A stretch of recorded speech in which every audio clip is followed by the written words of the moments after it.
Joining us right now to talk more about the protest last night and what we could see as the week continues is Kansas City Mayor Quinton Lucas. Mayor Lucas, thanks so much for talking to us.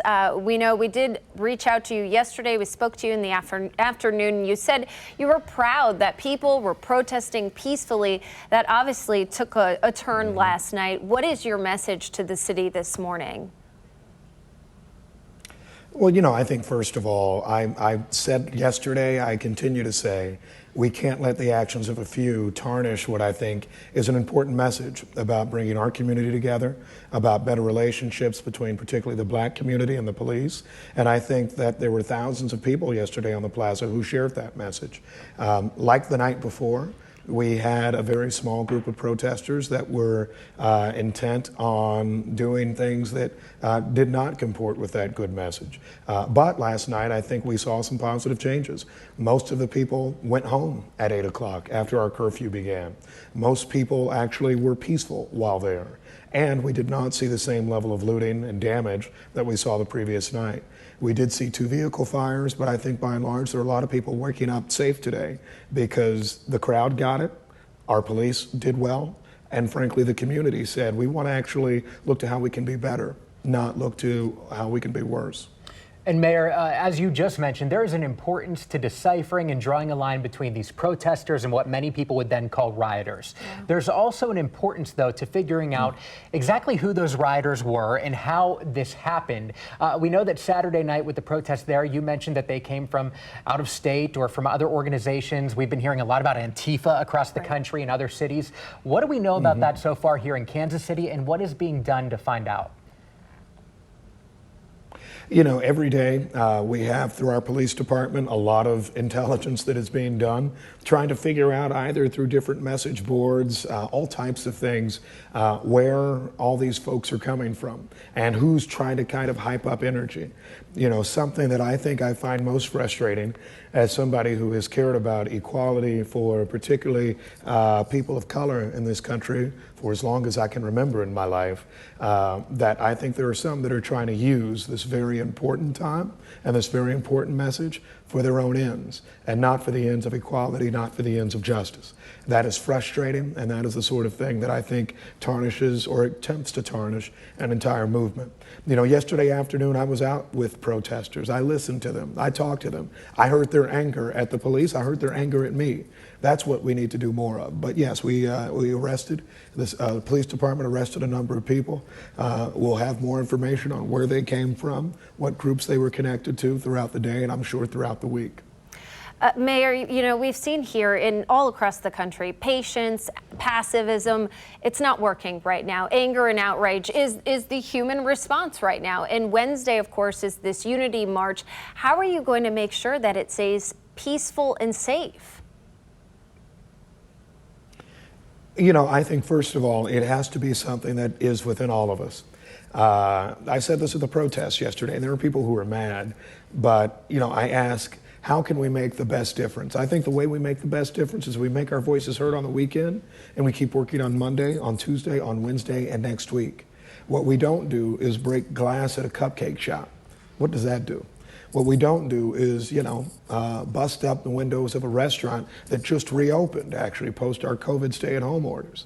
Those are the sorts of things that distort from our message. So I think when I think about Wednesday, we're going to make a call to everybody who's there to march with us, to be peaceful as they do it, and to show what Kansas City really is all about. And that is bringing people together. That's being a sign for other cities in our country of what we can be. And I will say this, I looked at news out of other American cities. We did not have some of the carnage that you saw in other areas. We did not have the level of violence. We did not have some of the frustrating fires throughout communities. That's a good thing, but it still wasn't enough. We still had too much, and I think that's regrettable that this morning we're talking about violence instead of talking about what we can do to build a better community. If there is one thing that we have learned from all of this, even before the protesting, but from the very start of when we first learned about George Floyd's murder, it is how important different perspectives are, Mayor. And, I got an email this weekend from a viewer who said, I know you won't air this, but it needs to be said. I'm a black man with 2 black sons. What do I tell my sons when they are out and encountered by police? Do I tell them to stay? Do I tell them to run? Because at this moment, I don't know and I don't feel safe. From you, a black man leading our city right now, can you provide perspective for those of us at home of the pulse of the black community right now and what you've seen this weekend? You know, I heard a lot, but I talk to a lot of the black community. I still live in a majority black part of our city. I have my entire life, except for when I was in school. You know, I'll say this. I get that fear. I get that concern. You know, I still feel it myself. What we have to do is we have to keep making changes. We have to keep pushing, and you can't stop. We need more black officers on the Kansas City Police Department. We need more people who understand where we're coming from. We need more people who will actually humanize young black men, not dehumanize them, right? There's something that has always confused me about the world. A lot of people care about black kids when they're 4 or 5 years old, but when they're 14 or 15, they stop. That's a problem. And we need to continue to try to invest not just resources, but our time and our interest and energy in people, and people like that man's sons. So what I would say to him is I get the fear. And I think what I need to do every day for the rest of my term is make sure we avoid it. We want to make sure his black sons can get home, not getting shot by a criminal suspect, not getting shot by the police. And that's what I'm committed to. Yeah, how do we destroy this inequity? How do we destroy the hate that is in our community right now? You know, yeah, you have to start, right? So I think this weekend we saw that a lot of people weren't just talking about George Floyd.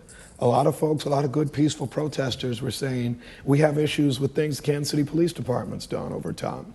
I want to listen. I'm doing, I think, a Facebook Live this evening to try to listen.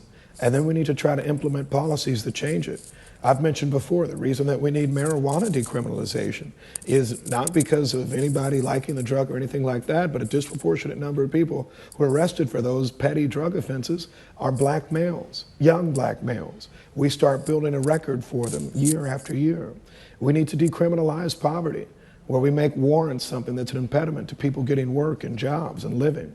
We need to do all of that stuff. And those are things and changes we can make very quickly. Those are the steps that we need to. That's what I heard from the protesters. Frankly, you know what? There were some people who tried to act a fool last night. I'm glad that I think our protests, our rioting was cleared out by about 11 o'clock, midnight last night, much earlier than the night before.